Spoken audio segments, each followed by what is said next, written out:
If you want to establish a global liberal infrastructure, and it is based on technology, how would we go about this? How would we organize it? What are the main key aspects we need to consider? Let's talk about it. A lot of people in the West believe that they are living in a free, liberal, rules-based global order. First, the question, of course, is what does global mean? And if billions of people are not part of this order.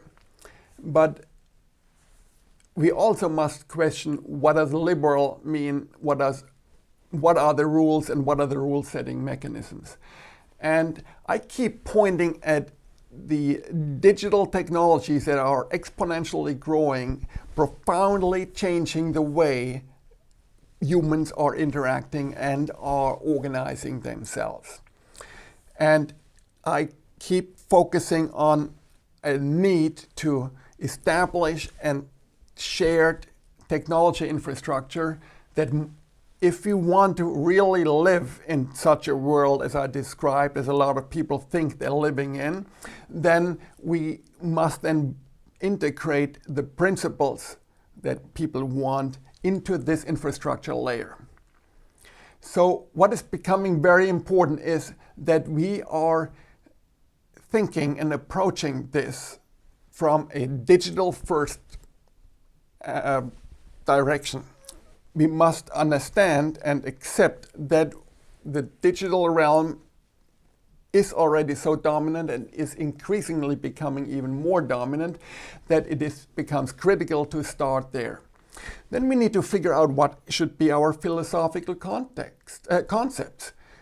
Are we really believing in the empowerment of people? If so, then we cannot have a centralized system. We need to have decentralized, self-organizing principles. It must have concepts like blockchains, like consensus mechanisms, and it must have concepts that take out intermediaries and control and areas of potential attack and failure.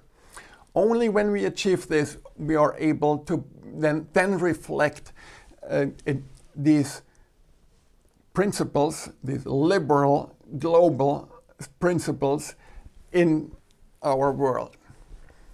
Now, what would be the requirements? Well, the requirements would be identity. We need to have a clear establishment of identities, self-sovereign identities of individuals, because those are the people that are supposed to be empowered. We also need to have a shared data layer that is secure through blockchain-like mechanisms in a distributed but also decentralized database where we cannot change reality once we have established an agreement on what really happened. Events and transactions, ownership records, and so on must be documented and must be documented so that everybody can look at them in the same way. This layer must be shared. I say it must be shared because this is where the efficiencies come in. Modern technologies allow peer-to-peer transactions. They break down the barriers between organizations, not just nation states, but organizations like companies, corporations, any kind of institution. And this is possible because we now can share reality when something happens. When two people interact or two institutions interact with each other and they agree, yes, I sent you money, or yes, you wrote this, or yes, this person owns that, then in that moment, this can be documented, and in that moment, it becomes part of our reality. And then it can be shared and everybody can refer to it, and then we can perform digital transactions, commercial transactions, any kind of interactions that are using the same shared reality. Instead of what we do today, we're copying everything in various systems and get all these discrepancies.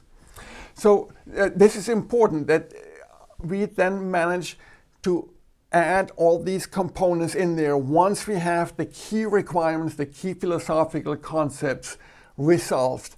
And then we establish what is called Web3. Then we establish the identities, the commercial infrastructure, the ability of settling transactions and doing so in a financial technologies manner that is decentralized, takes intermediaries out of the system, optimizes the whole system. We do all of that transparent, documented, immutably, and blockchain-based mechanisms and infrastructure layers. And then we have the basis to develop platforms for nation states, for communities of any kind to self-organize and optimize their world, and particularly empower people according to liberal principles. This is what would need to happen, and this is what I personally hope we're going towards. So if you are interested in any of this, please check out foreignaffairsforum.org, and particularly Tectonic Essentials for Foreign Affairs, a course in which I dive into more details of these aspects. Thank you.